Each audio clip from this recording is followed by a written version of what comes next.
Good morning, Groovers. Off to work on a stunning Monday morning, actually. There's a bit of rain over in the distance, but pretty nice day. We had really lovely weather over the weekend. Like it felt like summer again.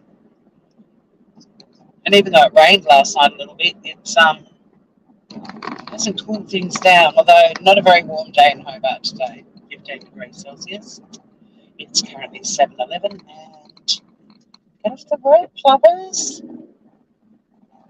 Plovers are, I love them, but you don't want to get attacked by them. But they eat grubs that flourish in asphalt, so they're often on the road, and it sucks because their little chicks are like little tiny pom poms with feet. They're the cutest baby birds you'll ever see, and they teach them to dig up these bloody bugs or whatever they are off the asphalt and get hit by cars. It's heartbreaking.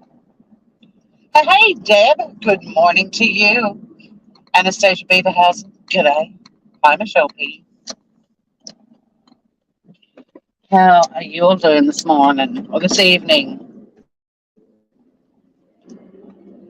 Just do Monday rants as I drive to work.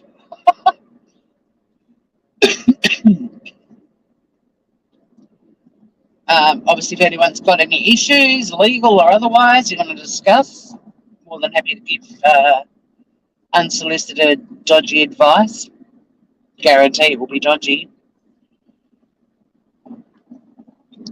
I do have a bit of a thing I'd like to talk about today. First, I'm going to get my words in line, so my sentences are coherent. It's a bit of a challenge, but I'll give it a go. Or as Mike from that chapter would say, I'll give it a go. Let's give it a go. So, I am well, thank you. I'm about to head into a 2-week break, so I'm pretty happy. I think it's tradition every morning when you wake up, you're like, I don't want to go to work today. And look, to be honest, I don't. But knowing I've got 2 weeks break coming up, woohoo! I'll soldier on today and tomorrow, knowing that I don't have to do anything work related for a fortnight. I need the break. I still feel like I need my Christmas break after the hammering neighbour pretty much destroyed that little week break that I got, and then working from home for 2 months had him banging away in the background. Not banging in a good sense, hammer banging. So, yeah, I kind of feel like I haven't had my Christmas break yet.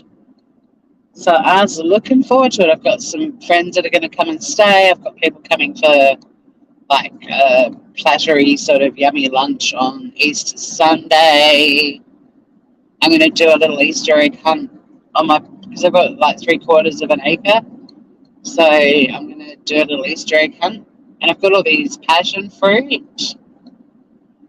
Only sporadically now, Deb, but seriously, it was from October till the end of March, so it's literally driven some of us in the area insane. But yeah, he cranked it up again, not this weekend just gone, but the one before. I was like, are you fucking kidding me? I actually went and spoke to him. I said, look, dude, I know it's your shack and you can only come down on weekends, but the people that live down here and work, we only get to relax on the weekend. So can we compromise?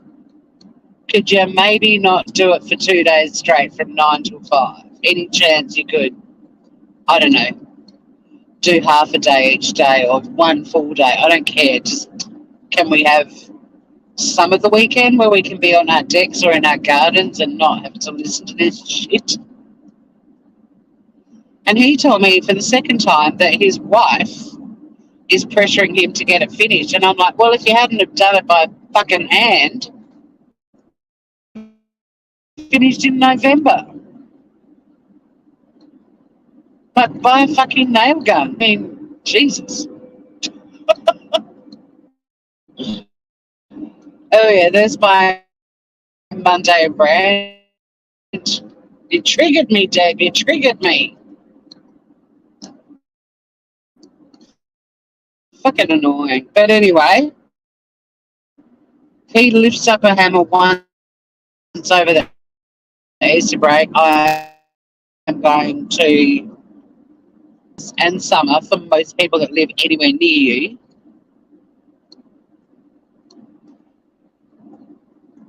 Nah, fuck the working bee. They've been really inconsiderate. Like, they're not, it's so weird. They're not nasty people per se, but they, even on the beach, they're inconsiderate.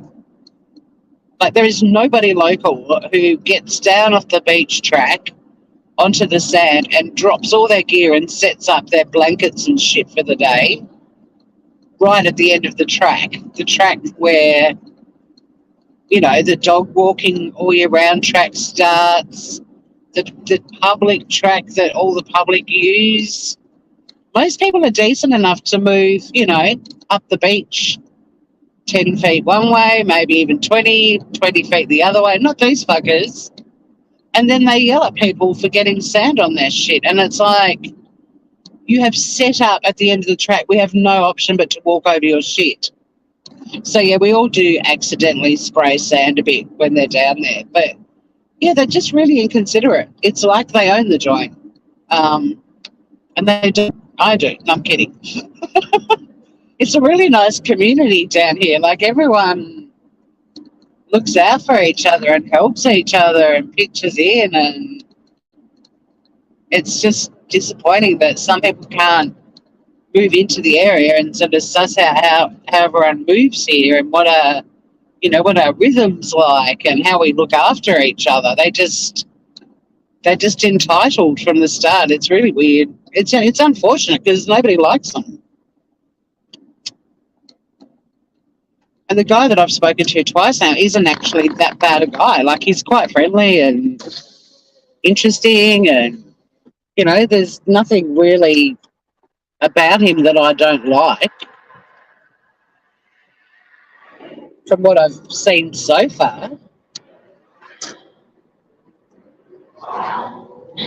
But he's, apart from the entitled behaviour, but he's obviously really pussy-whipped because not once but twice he said to me, the boss has me under the palm, and I'm like, oh, fuck, you're one of those people who refers to your wives as the boss.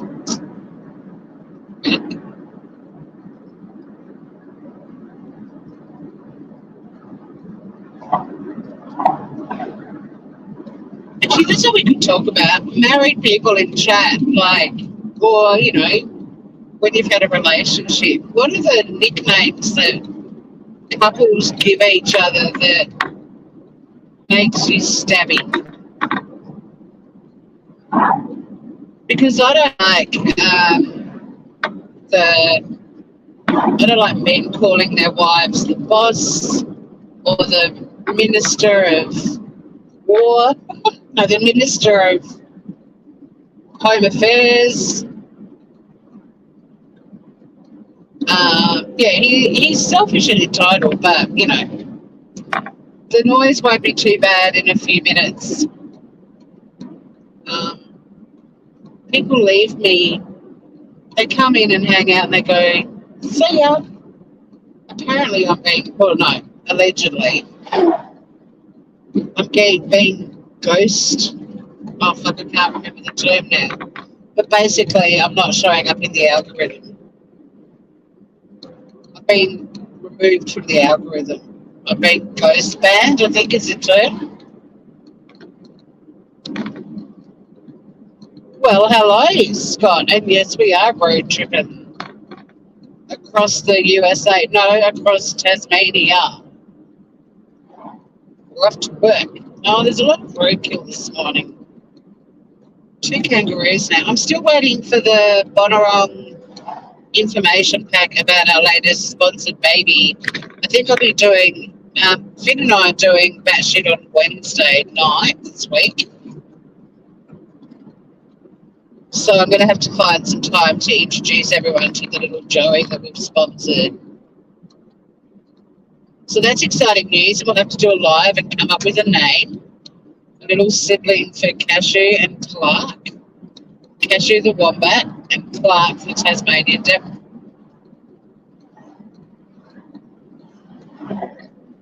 It cracks me up that we've sponsored a Tasmanian Devil baby, and his name is Clark. Could you think of a more ridiculous, not ridiculous, but weird choice, or just random? AJ, you're working and you're listening. That's dedication.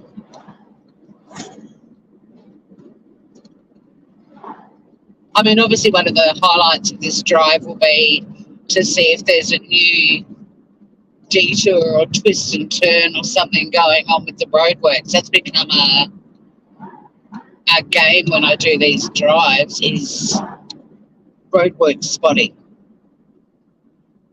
I know, Clark, it's hilarious, Anastasia.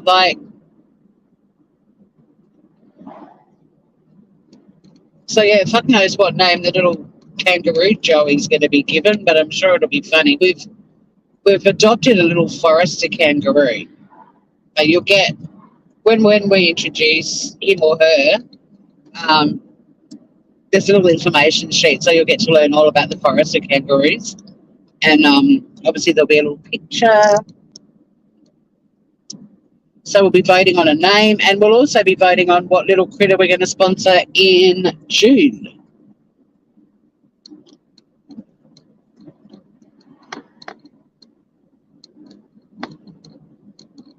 And pretty much the memberships that I get, I top it up, and that's how we pay for it every couple of months. So, and trust me, I mean, I love the members, but I deliberately put really low membership fees, tiers or whatever they're called. But it's the whole community that sponsors. Hi, Will. Oh, I saw you left a comment under a video last night. I was way too sleepy to respond. Hello, gorgeous. Nice to see you. Yeah, we do have I paid for the kangaroo on the weekend, but I'm just waiting for the information pack to come through so I can do a live. And we can name the kangaroo a little sibling for Cashew and Clark. What are you driving, a Holden or a Vauxhall? It's a horse and cart, actually. No, it's a little Suzuki. And it's one of the 3 best cars I've ever had. And I've had, pretty fucking nice cars. I used to be a bit of a not a petrol head, but I used to like nice cars. And I've had beautiful cars, for work. But this little Swift and my Suzuki Sierra when I was at uni, which was like a little mini Jeep, little convertible Jeep, and my MX-5, although some of you guys in the States call them Miatas, the little Mazdas, although you also say Mazda Miata. Sounds so posh. Oh, I'm driving my Mazda Miata. Here it's Mazda Miata, but MX-5, but they're my 3 favourite cars ever. And I've had, really nice cars for work. Oh, utes are badass. But you know what, Scott? This little car... Oh, cement shoes. G'day, Groover. This little car, when you knock the back seats down, which I pretty much permanently have them down, it's like a little ute. The amount of shit I can fit in this car is insane. I've had... those cars are for the unendowed. What? Who? What? Little Swifties? This car is a 2009 and it's held its value, especially at the moment, the market with cars. Holy shit. This car's crazy what it's worth. Blows me away. But what cars are for the unendowed? Oh, Mazda Miatas? No, that's Porsches.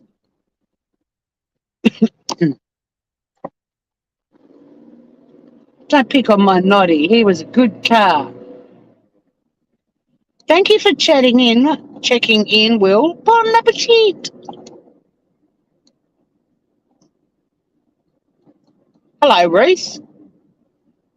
What are you talking about? Bandicoots and quolls? What?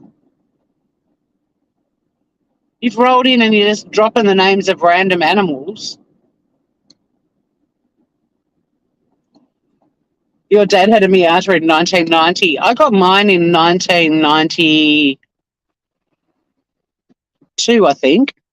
It was when they first came out. Mine was they were actually in the States before they came to Australia. So I can't remember if I got it in 91 or 92, but it was the very first Mazda MX-5 that rolled off the ship in Australia. And it had actually come from the US. It had originally been a left-hand drive and it got converted to a right-hand drive and sent to Australia. Brand new, but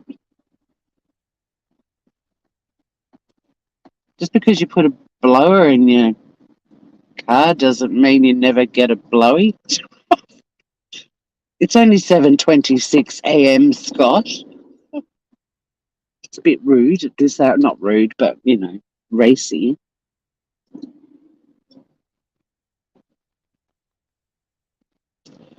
I do love these drives. His was red. It was a hot car back then. Mine was white with a black roof. And I had a black fiberglass roof as well. Like I had the solid roof and Noddy was cute as fuck. I pretty much treated Noddy like a combi, though. I drove Noddy around huge chunks of Australia, often with a surfboard strapped to the front windscreen and then clipped on the back. And when we used to go away in it, because the boot was so small, the trunk, we used to pack the boot like a suitcase and then just put soft bags on the top. And when we'd rock up somewhere, we'd pull the bags out and fill them up with our shit. Hobart's threatened wildlife. So you've just rolled into teachers' stuff.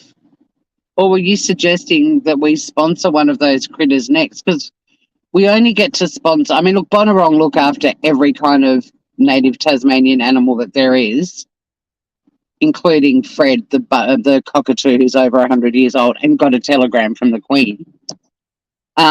That's something you get in the Commonwealth countries when you turn 100. You get a telegram from the Queen. Oh, it's probably not a telegram these days, like a birthday card, because she cares about all of us.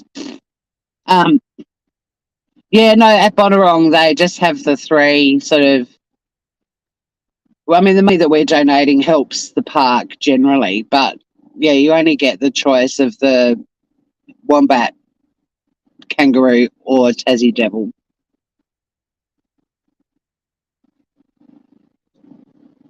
So we'll have to vote on what we want to get again. So there's going to be some doubling up. But everyone might be like, I reckon Clark's a bit horny. He might need a little girlfriend.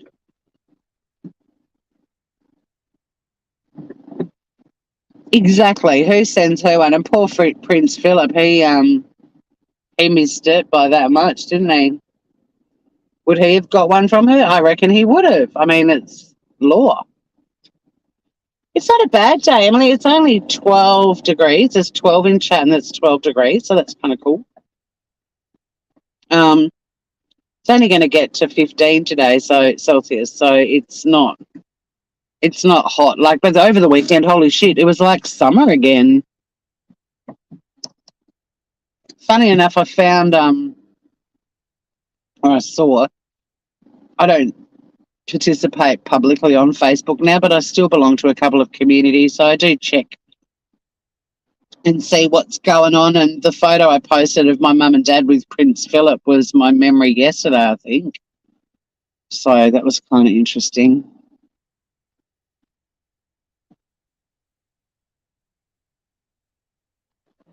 They were off to some kind of rip-snorting party. They looked like they were having a fabulous time. And both mum and dad spoke very fondly of Prince Philip. But I reckon the Queen should send herself a card because so it's 53.6 Fahrenheit. Yeah, so it's a mild kind of day. It's not cold.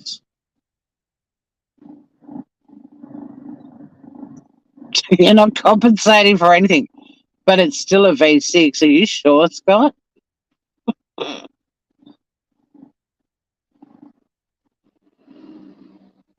So we've got a bit of a ute happening in front of us, although it's a bit bigger than the basic sort of utes. It's kind of a ute copy. These Australians invented the ute, or an Australian. Oh, look, I mean, I don't really have any kind of connection, just my dad and mum. My dad was a federal minister, like politician at the time, and that Prince Philip came to Australia, and so Dad kind of chaperoned him. And Dad's ministerial portfolio was minister for the ACT, which is the Australian Capital Territory. They don't have a Lord Mayor or anything like that, so he was kind of like the Mayor of Canberra, and which is our nation's capital. So yeah, it was natural that he would be the one that would host dignitaries when they came to the country.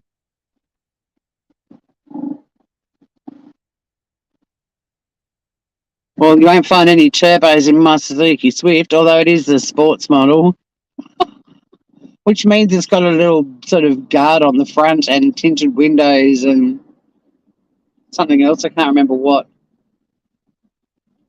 I mean, this is so old. It's still got the connection that I had put in when I bought it for my iPod, like the original classic first generation iPod attachment is still in my car. That iPod, I left it on a plane and I was absolutely gutted because it had photos of my trip to Mongolia. I don't know how they ended up on my iPod. We must have been using iTunes for everything at the time. The best playlists. And I rang up the airline to see if it was in lost property, and they're like, oh, if it was a first generation iPod, you're never going to see that again. Poor little thing. It had travelled the world with me. It had been my little constant companion, and I left it in the little pocket in front of you, you know, on the back of the seat when you're sitting in a plane.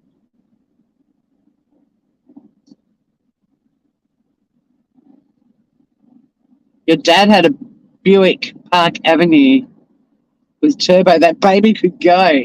When I was in the States, my family, my host family, they had a Buick.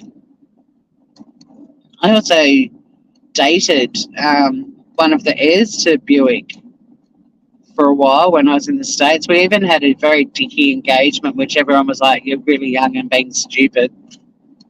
Ted, he was hot. He was hot, hot, hot.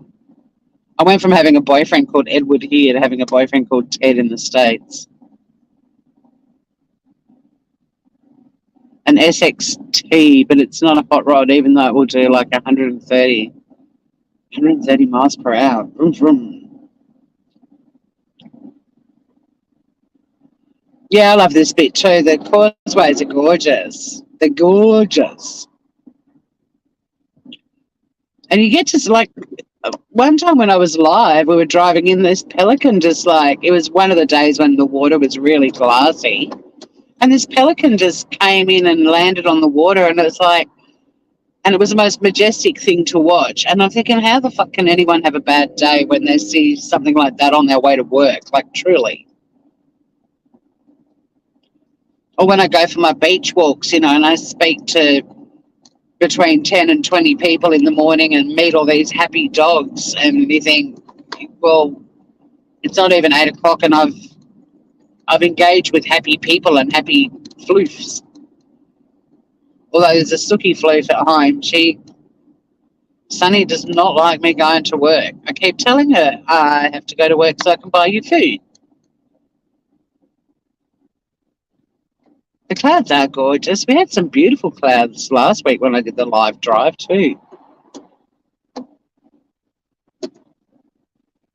So I've just watched a new season of Underbelly, which is an Australian series that looks at pretty much, I mean, underbelly means underbelly, but, you know, like it started out being about literally the kind of mafia of Melbourne. They've done a few series, and they've just put out one about this chick called Melissa Caddick.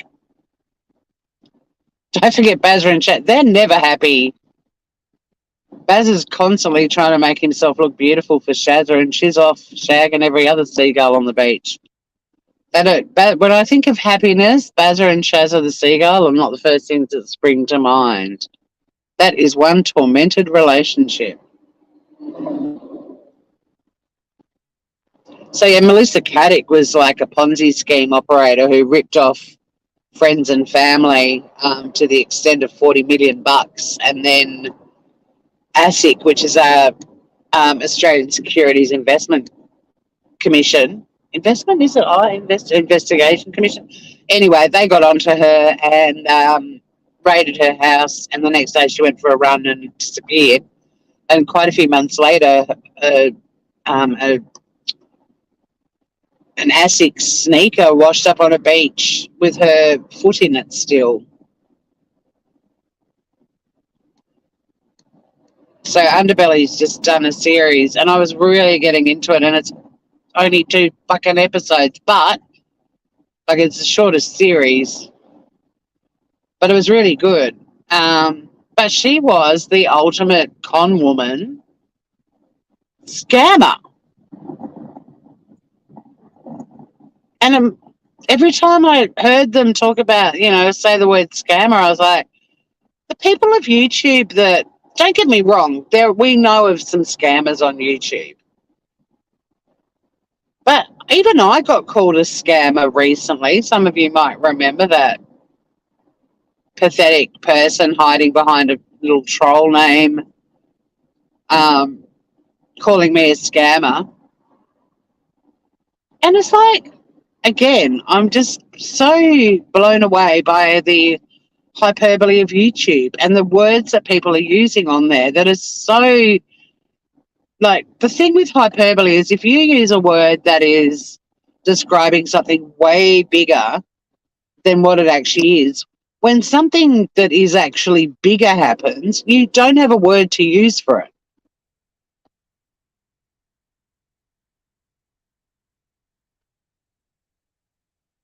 Oh, wait a minute. I missed it. Sorry, I missed part of your comment, AJ. Sorry. Liar, liar, with interviews from her family. Are you talking about Melissa Caddick? Oh, nice.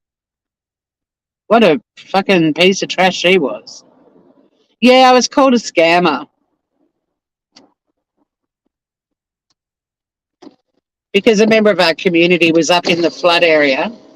But despite there being floods around, she was also in emergency housing that was rat infested, dilapidated, and I don't know, call me an asshole. I fell for them and gave her $100. And one of the community members in here put $20 into my PayPal, which I forwarded to them as well. And I know there were a few other little donations, but we're probably talking, I mean, when I say little too, don't think that I'm downplaying the generosity of people at all. Like, every cent counts, but we're not talking millions of dollars here. Like, I don't think this girl even received $300 from everyone. It might have not have even been $200 total. But yeah, this spineless individual came into my chat under a little fake name, calling me a scammer. And I'm a big believer in charity begins at home, and she was a member of the community and I wanted to help her sue me. But on top of that, the stuff that I've been doing off YouTube for raising money for flood victims,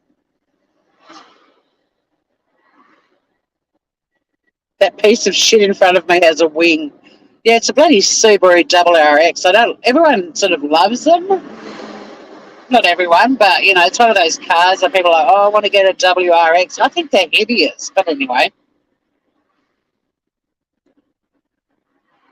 I'd prefer my Swift any day. My Swift is like a little ute. The amount of shit, like I said, I can put in this car is insane. Like a roadside hard rubbish day, we found this really funky 70s dresser. Oh, I reckon everyone have a 6 degrees of separation to Bernie. I mean, this Sarah Caddick chick, you know, she even ripped off her own parents, like the best friend, you know, like, ugh, yuck. So yeah, I had the and look, speaking of hyperbole on YouTube, everyone was like, "There's a troll, there's a troll." Well, there is trolling behaviour on YouTube, but anyone that sort of expresses an opinion that might be a little bit, you know, left of field or a bit aggro, that's Aussie for aggressive. They're automatically a troll. Now, this person wasn't a troll; they were just hiding behind a fake profile. They weren't. They didn't have the balls. Like, if you're going to come in to my chat and call me a scammer, like, man up, woman up, show me who you are. Like, come in with your real name, get up on my panel, let's talk. But no. And when they do that, I don't think they deserve a lot of attention. But they got some, and then I don't know how long after, maybe a week or two later. Yeah, it was interesting that Underbelly Ruth, it was clever because it incorporated all of the theories about her, including did she cut off her own foot to escape, sort of thing, or to fake her own death. But there's also a lot of articles about that theory and how the chances of actually surviving it are pretty slim. Like, even though people can have an industrial accident and lose a foot, they get taken straight to a hospital and get treated. But if you're kind of treating that yourself, you're not likely to survive it. And even if you do, you're likely to get all kinds of infections, which will ultimately kill you anyway. So, but it's a good theory. It is a good theory. It's so ironic, though, like, the shoe washed up on a beach that was a long way from Sydney, and the beach it washed up on, she used to spend her summer childhood, like her childhood summers there. I mean, it was bizarre.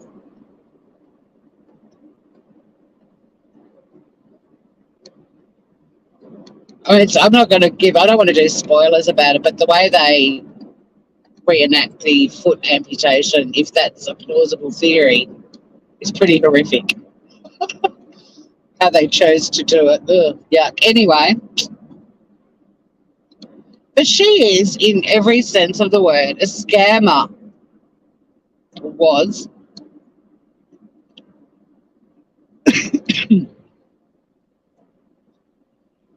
But out here on the mean streets of YouTube,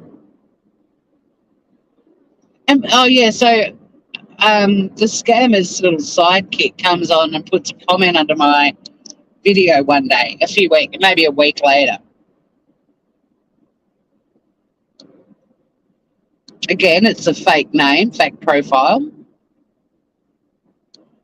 And I know my channel. I know when I'm getting comments and what's likely to get some discussion going. And, you know, I've got the regular crew that, like Ruth, for example, puts lots of comments. So does Will, the rocker. So you suddenly get this random comment out of nowhere from someone with a stupid fake profile name, Double Whopper. And I'm pretty sure I know who the one that came into chat is, and also Double Whopper, because they kind of floating around YouTube causing mischief. But to suddenly out of nowhere get this lecturing comment from someone who's never been on my channel, never been in any of my chats, might have been lurking, defending the troll. Like, you don't have to be a fucking rocket scientist to know that, I think these two might be either the same person or two people connected. She was defending her little buddy to the fucking nth degree, and don't get me wrong, good on you for that, but kind of elaborated a bit more and told me that, I was a scammer and that the person I offered to help was a scammer too. And it's like, well, if your theory's right, then wasn't I scammed? Like, am I not one of these alleged victims you're raving about? Like, why call me a scammer if I got scammed as well? You know what I mean? Didn't make sense. So I wrote my considered reply. But yeah, then you watch something like Melissa Caddick, who fleeces possibly up to 40 million bucks of friends and family. That's a fucking scammer. Me acting in good faith from the kindness of my heart and possibly being scammed, which I still don't believe that I was, because I do know the full story. And even if you took the floods out of the equation, I still wanted to help that member of our community. But yeah, it's just another example of the, hey, Scout, of the YouTube hyperbole that is just so extreme. Well, the thing is, that was a very deliberate arrival in the channel and straight into, and even in my comment, my response back to this other person, I was like, if you actually gave a shit about the streets of YouTube and, if you want to be sort of self-appointed police, how about you come into a chat and say, hey, there's more to this story. Like, do you know the full story? Or have you done your research on this person? And look, I'm not saying for a second this person's done anything wrong. But to come in with all guns blazing and call me a scammer from the start, well, as if I'm going to be, like, interested in what you've got to say. And at the end of the day, if, given the person $20 back that I got in my PayPal to pass on, because I'm the idiot that paid, well, not the idiot, I wanted to pay it, but I'm the one that paid the $100 out of the 120. Does it warrant calling me a scammer and being an asshole? No. But there's just this population on YouTube who are bitter and nasty and abusive, pretty much. And why? Thank you, Scout. So do you. So does everyone on this channel. I love our community.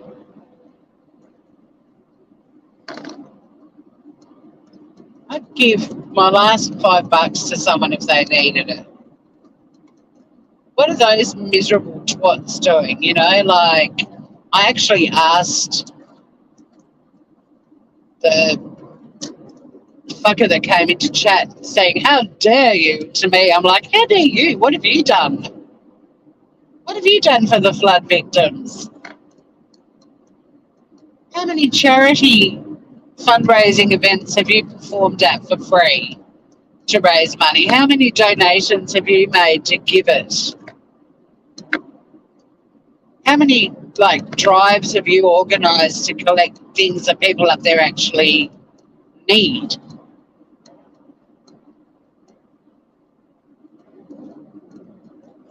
Interestingly, they couldn't answer any of those questions. Sweet fuck all. They'd rather be on YouTube just being wankers.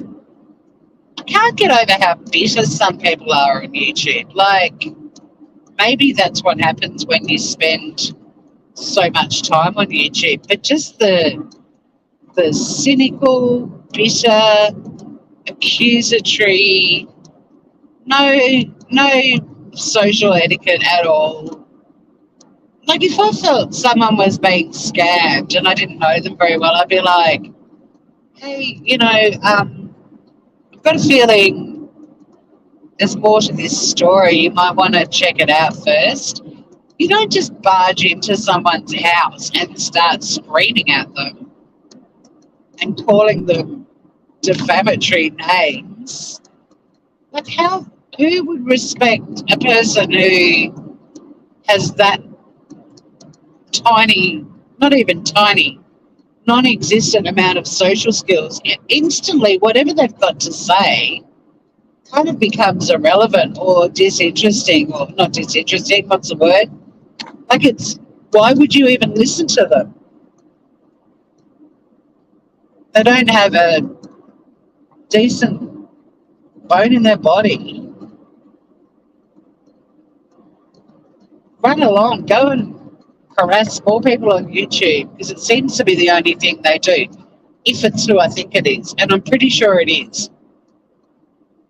Because here's the thing, if you're going to be a little internet pest,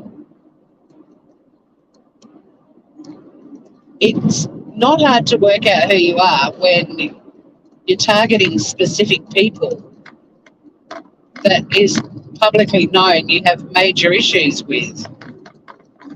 I'm not one of them, by the way, but I'm very remotely connected to some of them. Is Green Eyes here? Hello. I'm focusing on the roads at the moment. We're cruising down the highway in the non-existent sun. How bizarre. I'll be crawling again shortly. I'll be able to glance down. But welcome, everyone. Thanks for the caps reminder too, Emily. The phone is a long way from my face, and I've actually got 20/20 vision, but shit eyesight. Apparently that's unusual. I mean, I would have thought to have 20/20 vision, you'd need to have really good eyesight, but they are actually mutually exclusive things. Go figure. Do you pray for people like that?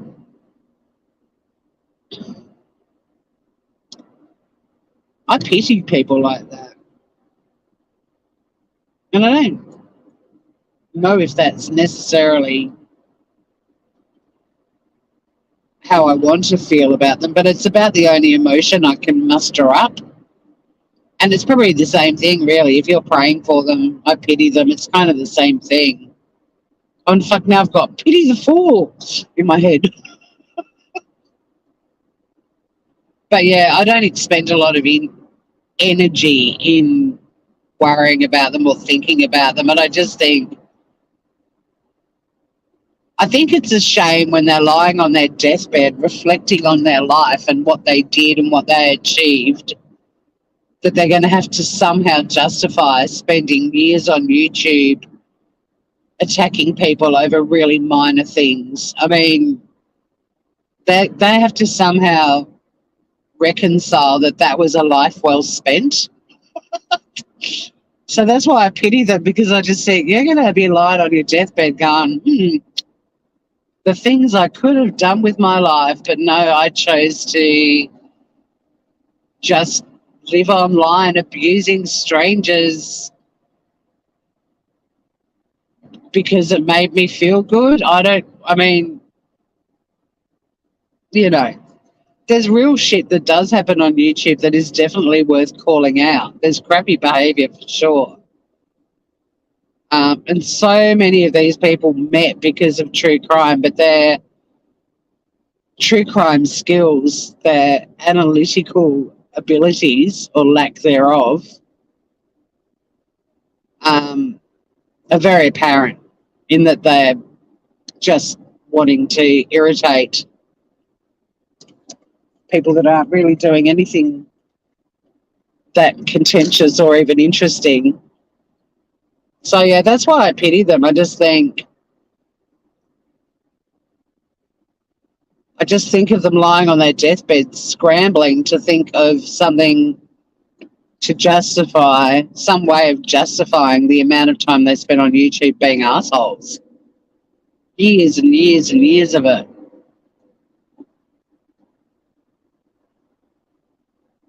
You know, where if all of these little shitheads on YouTube, and we see them all over the place, even volunteered for 1 hour a week, the difference they would be making to this planet is huge. Huge. Just 1 hour a week. But nope. Why on earth would they volunteer? That would be helping people. They don't like people who help people, so they certainly wouldn't be interested in helping people themselves, would they? Freaking insane. And they're not waking up in Ukraine. They're not waking up in flood affected areas. They're not waking up in mattresses in emergency housing, which is anything but nice. They're waking up and making a coffee and switching on their $3,000 laptop and just literally abusing the fuck out of people. They have so much to be grateful for, but for some reason, they are bitter and twisted, cynical, critical, abusive harassers.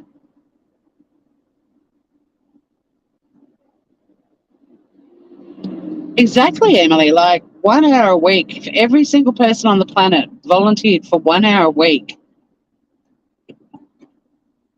this planet would be very different. But hey, why would I volunteer and try and help my community or other people when I can just be a prick online? I mean, what sort of brain chooses to be the prick online over helping people? I mean, what happened to you? What made you so angry and vindictive?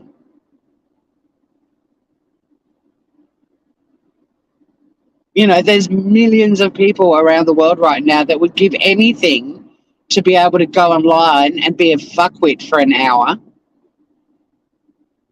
But they're living in nightmare situations. I don't think any of them are thinking about, oh, damn, it's a shame my city's been blown to bits at the moment because I'd like to be on YouTube abusing people. For fuck's sake, people. I know everyone in this chat's on the same page with me. It's just incredulous. Like, I can't fathom how anyone who's aware of anything happening in the world right now, if you're waking up in a warm house with food in your fridge, a hot cup of coffee, clothes on your back, money in your bank, even if you're living week to week on your salary, money's coming again soon. How can you be oblivious to how fortunate you are?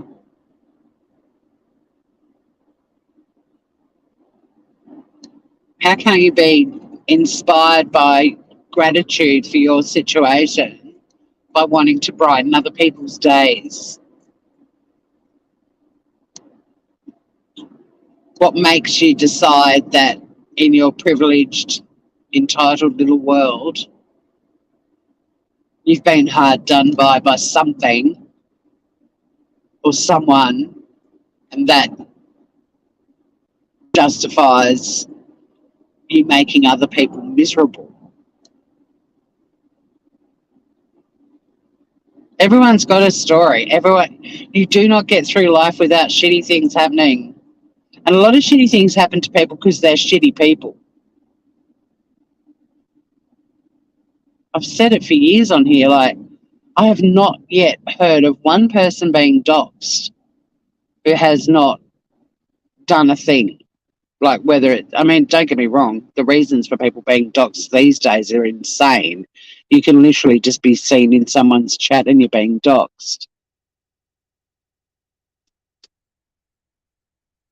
Gang stalkers are large groups of people that target a person and stalk and harass that person, ruin their lives with character assassination, threats and intimidation. And again, Scott, like, what a waste of time. What a waste of time. Who's going to be lying on their deathbed going, I'm glad I was a gang stalker. I'm glad I was part of a stalker gang. I just went online and picked on people in other parts of the world. I mean, don't get me wrong, this isn't me talking about me. What happened to me was trivial and irrelevant, and also it wasn't someone overseas. But There's so many people on YouTube that are just getting harassed left, right, and centre. So many people have left. So many people have left. It's weird. Every now and then I'll be like, oh, I wonder if they're still around, and I'll type their channel into the search bar. No, they're gone. Emily's going to walk the dog. I'd like to be walking the dog. I do not feel like working, but like I said, I've got a couple of days to do work, and then I'm on holiday for 2 weeks. Woo, woo. And I'm not going anywhere. Well, I might be going away for a night, but I'm actually hoping I get to do all the things at home I wanted to do in December. I'm getting a dishwasher put in.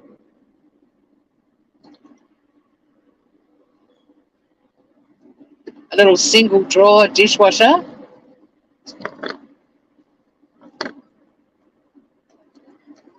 Because I think at 55 and never owning a dishwasher, I think it's time. It's time I was an adult. And guys, oh my God, my windows, getting the windows cleaned professionally, inside and out, even my shower screen. Holy shit. My house looks like it did the day I walked in, like the day it settled and I got the key and walked in. Like, it looks brand new. Now it's just making me spot dust and things I need to get rid of. It's honestly like I've got a brand new house.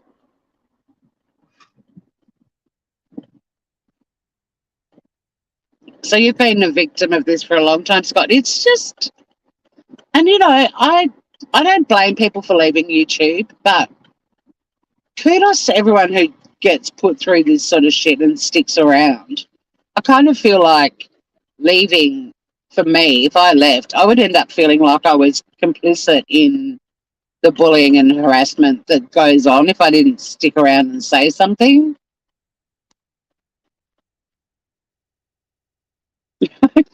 You and Sonny come play hooking. I'd love to jump on a plane, but Green Eyes, you had to wait for yours for 6 months. Holy shit.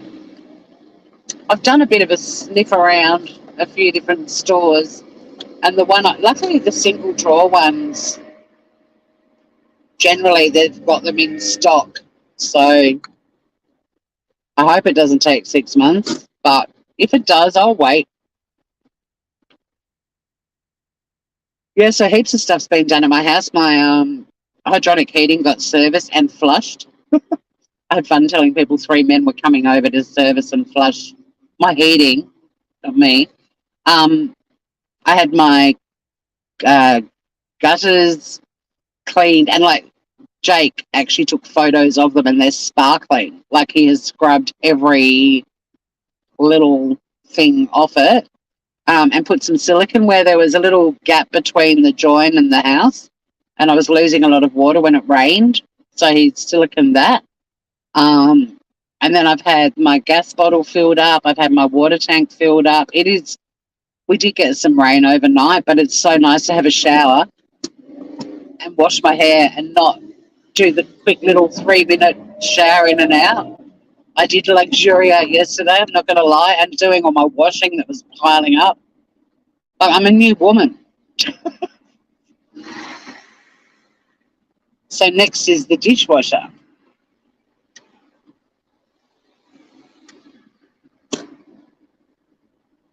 So you've got a Miele. I'm getting a Fisher and Paykel because there's only a couple of brands that do the single drawer.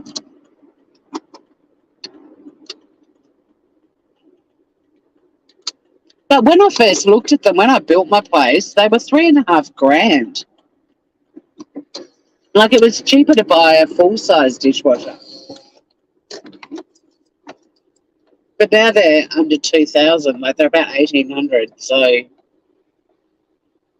it's time.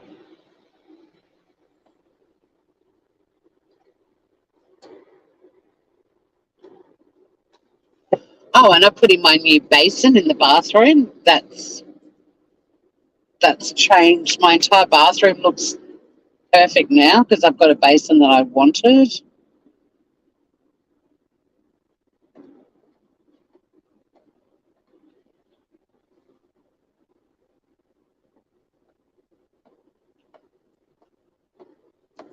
Oh, the car park isn't very full today. I think a lot of people take, because of Easter, because Easter's coming. Have a beautiful day too, Emily. All night. You're pet sitting. Have fun, gorgeous. Just have a chuck on some makeups and head into the orifice. So we've got a state and we've got a federal election has been announced. So we're all starting to get bombarded with political, advertising and billboards, and plus our premier resigned last week. The premier who got us through, like he basically became premier after my brother resigned, and has been premier since pretty much COVID arrived in Australia. And he did an amazing job, and he was treasurer under Will for a long time and was the perfect person for the COVID arrival because, managing the economics of a place with everything that COVID was impacting was really important. But yeah, he's got nothing left in the tank. So we've now got a new premier, which is Jeremy Rockcliffe, who was the deputy premier under my brother and also under Peter Gutwin. So yeah, we've got a new premier, and there'll be another election here. Is it next year or the year after? I think they called the last election they called early, so I'm out of the loop now. But yeah, so there's a lot of politics happening.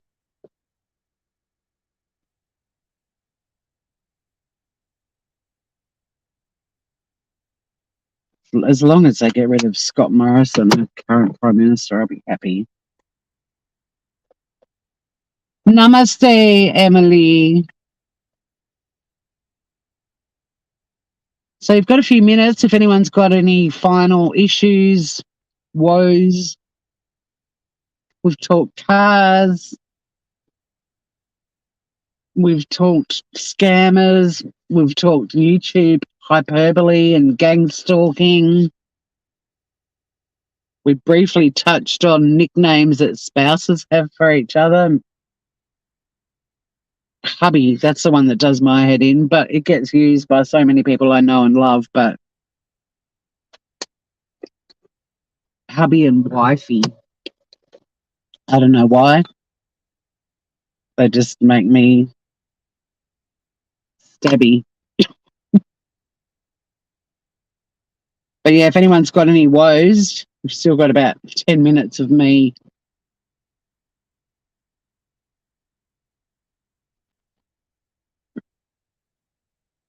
Oh, I didn't wear earrings today. I don't wear a lot of jewelry, but I feel a bit naked. I didn't put in any little earrings. Oh well. Oh well. Doesn't really matter. I sit in an office all day. But I hope everyone has a great evening or day.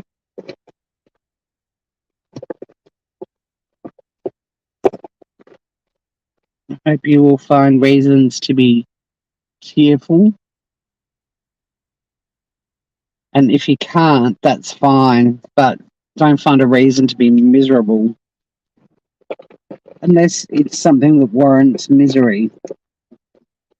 But if it's just spreading misery, you're going to waste your day. And it could be your last one.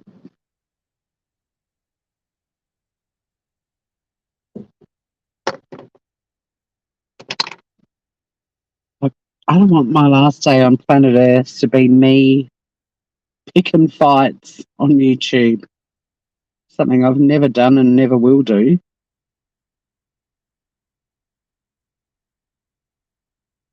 But imagine that if there is an afterlife. and you're being a right shithead on YouTube and you drop dead.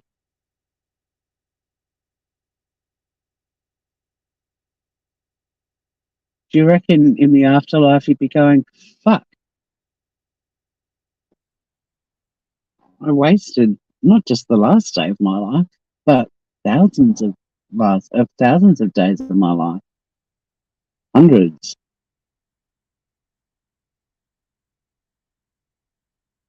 Was it worth it?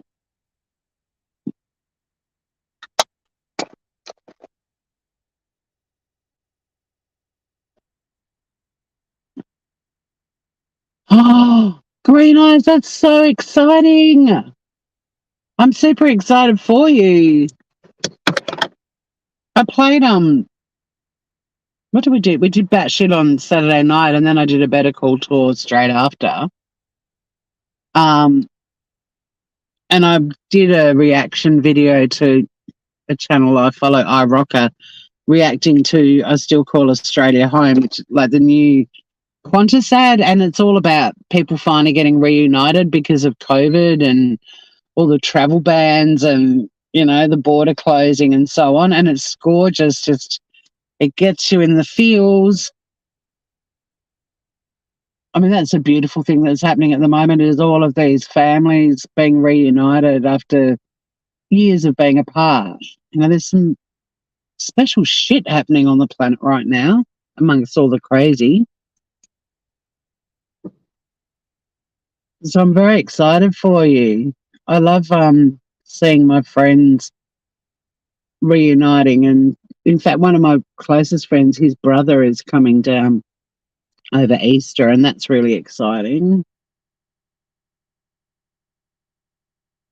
And just seeing people that live overseas standing in, like my sister-in-law just and my brother just standing in my house after we've not been able to see each other. It's incredible.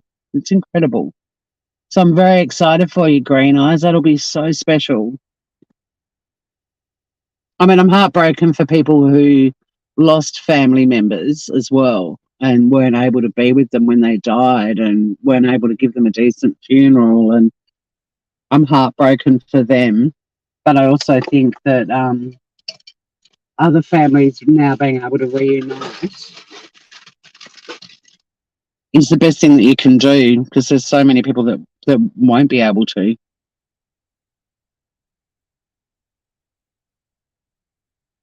You're going to have the best time. You'll probably just both sit in the same room just staring at each other and smiling for the first day that you're back together. I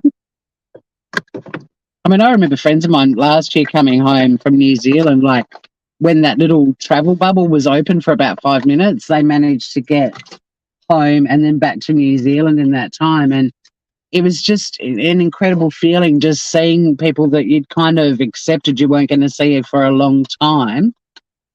And that's the thing, you know, COVID's been such a nightmare in so many respects, but then it's also just given us all perspective, and, you know, it's reminded us all to focus on the little things we used to take for granted. Like, you know, people would just jump on planes and visit each other, and now it's just such a treat to see faces you haven't been able to see for such a long time.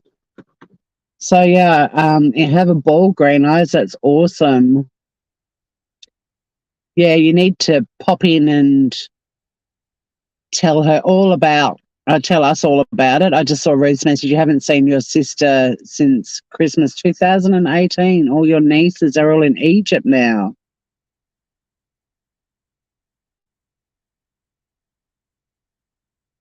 That's so gorgeous. Ruth, I hope that at some point you guys get to reconnect too. Oh, business class. Nice. It's worth it too. Like, if you can afford it, it is worth it, because it's a completely different experience. I've only flown business class when I got an upgrade unexpectedly, and also when I got flown to Wales to do a famille for Visit Wales, their tourism body. They actually put me in a business class, but it sucked because I got business class. Wouldn't suck, it was great, but I was spoiled. I flew business class over there, but then I had to fly home economy, and it's kind of like, I wish I'd done it the other way around. like put me in business class at the end because after flying over business, it was quite hard going into economy. Oh, I paid to go business class to Hawaii when I went to Hawaii a few years ago. But that was with Jetstar International, and their first class it's not even first class. Their business class is nice, but it's not like, when you're paying for business class on Emirates or Qantas, British Airways. But British Airways business class was superb. It even had a midnight snack fridge. So if you wanted snacks in the middle of the night and the hosties were on down to like 2 staff or whatever, you could just get up and go and help yourself to food in the little galley. It was cute. There's nothing better than spoiling people you love. I mean, it's nice to spoil people you don't know too. Oh my God, you were upgraded to first class on Emirates. That's sort of like my traveller's dream.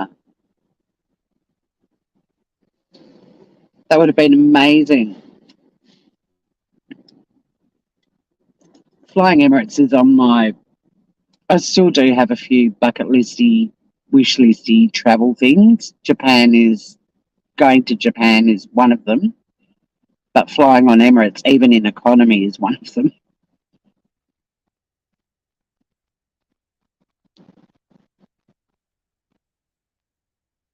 But yeah, Jack Green Eyes, you need to keep us all posted and let us all know how it goes. We can all live vicariously through you.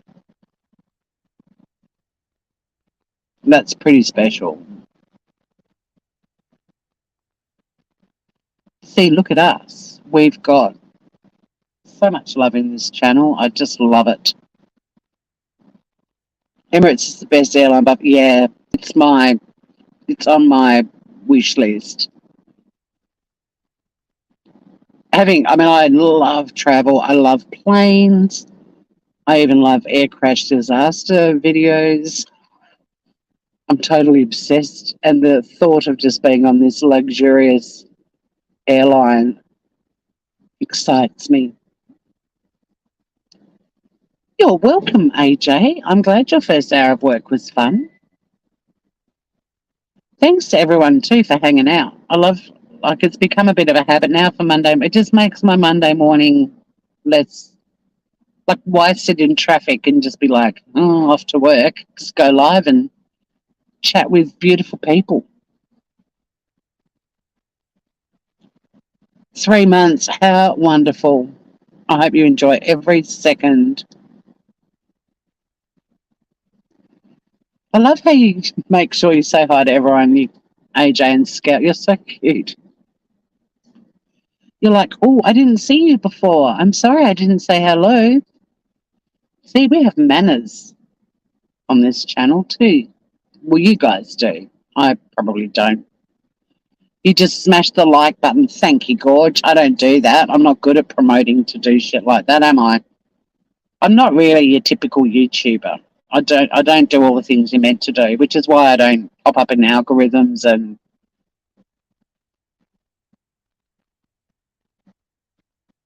but it's a creative outlet and a little community to hang out in that I really enjoy. It is hanging out with family. I agree, Scout. I know you do. It's cute as AJ. You're very thoughtful. I feel bad because I do sometimes miss people because when I'm driving, I'm obviously not reading chat. Yeah, it's a good group, Green Eyes, as you know. There is a lot of love in here. There's a lot of love. And we look after each other. But God forbid you do that. You might be called a scammer, so you be careful. Don't give too much love or you'll get on some grumpy prick's radar. How dare we look after each other? But I've never lived in emergency housing, and the fact that people in our community were, and it was rat infested. Why wouldn't you want to help? Oh, I guess because helping other people is not cool. It's better to just be an asshole to other people. I don't know. The Grievers are the best. I love the Grievers. We're a good bunch of Grooveroonies. We're a little ray of sunshine in a sea of swill on YouTube. Always safety first. Well, I'm going to wrap this shit up. I'm going to go in and turn on my computer, have a look at my calendar, which will probably have 50,000 new clients in there. But that's cool. I like listening to people and helping them, empowering them in their claims, whatever they've got going on in their lives. It's a good feeling. And this job is so beautiful because the only other career I've had where people express gratitude is when I was a comedian. Like, you would get rounds of applause. People would thank you for making them laugh when they didn't feel like laughing. We have 2 words for those negative people, and it isn't happy birthday. Yes, exactly. Have a wonderful day or night. And yeah, this job's beautiful because every single phone call, every client, every person I speak to throughout the day says thank you and they're grateful. And it's such a nice feeling to know that I've made somebody feel better. And not one person, like we can do up to sometimes 15 calls in a day. I feel very fortunate.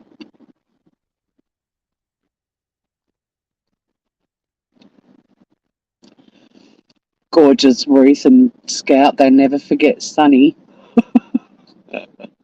I'm going to start making some little videos of her. She's just so cute. I've got to get I've got to start getting videos and sharing the love that is Sunny.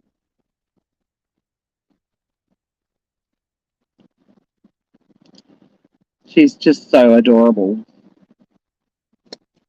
And my niece Lily said, create a TikTok for Sunny. So I'm going to look into that too. So look out. We might have a new kid in town who's smashing TikTok. All right, I'm signing off. You have a fabulous day. To our loving family, have a beautiful and blessed week. Remember, you matter and you are so loved here. Sunny does bring sunshine, literally. She is adorable. So she's adorable. My sister calls her adorable too. She is adorable. But on that note, you're all adorable as well. I'm out of here. Have a beautiful week, everyone. And see you all again very, very soon. It's your girl, Miss Sunny. It is. Love you, Grievers. Bye.